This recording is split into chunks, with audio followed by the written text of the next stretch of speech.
As a former security officer, I thought it would be proper to share rules and ideas I've gained through my employment. Since 9/11, private security has been on the rise due to government regulations requiring businesses to hire guards in order to guard civilians, employees, and property. This video is directed at those who are in the business of private security, who are thinking of joining, and those who they protect. Regardless if you believe security is needed for a certain area, they are hired in the likelihood that something does happen. They are there to worry about your safety so you don't have to. To help protect you, not make your life difficult. So listen up. Places of high importance usually require security to check identification, to see who is coming and going, and if they are allowed access. Besides a driver's license and other forms of identification, some bigger companies also provide company IDs to their employees. If you are asked to show your ID, do so, and don't turn the situation into a fiasco. Whoa there.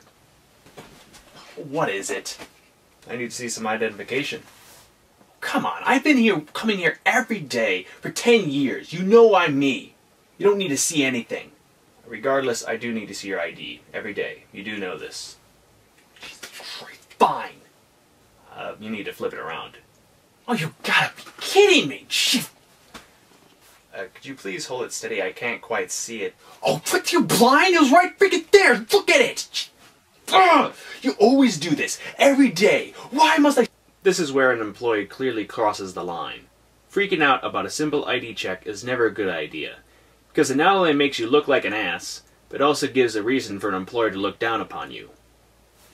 When you show your ID, make sure it is face front, and in a position that the officer can see that it is your ID. Don't hold it up just for a second and shake it around, because security needs to clearly see it. Just because you think they see it, doesn't mean they see it. Even if you think it's stupid to check your ID each and every day, the business requires it of you, no matter who you are or how long you've been there. And yes, that goes for the plant manager who has been there for 20+ years. It is important to make sure no unauthorized items get into a certain area. Besides weapons, drugs, and alcohol, there could be a specialized list depending on the location. Cameras, gum, glass, and even computers can be restricted, and may require special permissions for certain people.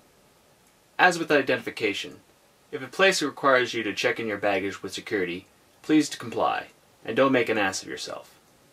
Besides giving your whole bag for security to check, some places also give the option of giving a clear plastic bag, in which you can hold it up to security to see what is inside.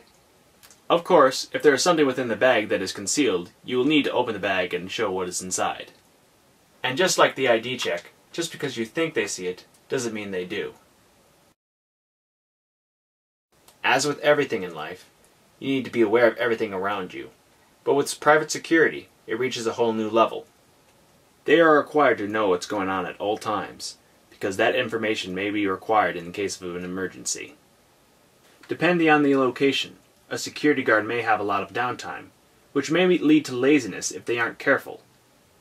And because security is a 24/7 job, staying awake during the midnight hours is very important. It is a time which others would consider a time to relax and sleep. If caught sleeping while working, it is an otherwise automatic firing. While I am not advocating complete withdrawal of reading material and relaxation, it is important to remain aware of everything around you and not become distracted. Stay focused on the job. Some security guards are given weapons to take out potential threats. However, this is usually frowned upon, and the majority of guards have no weapons at all.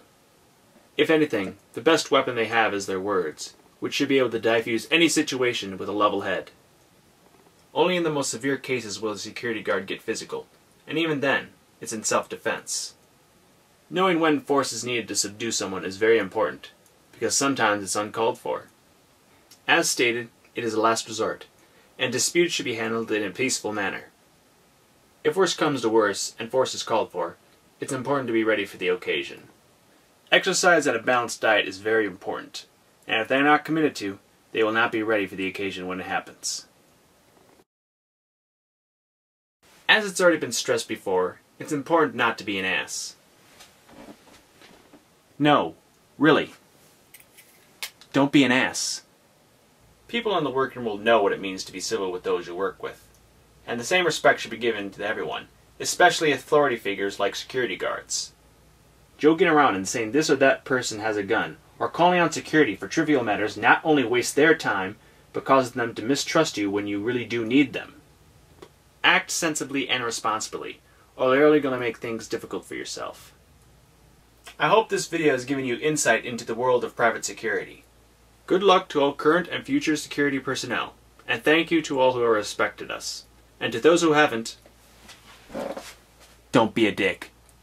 Take care.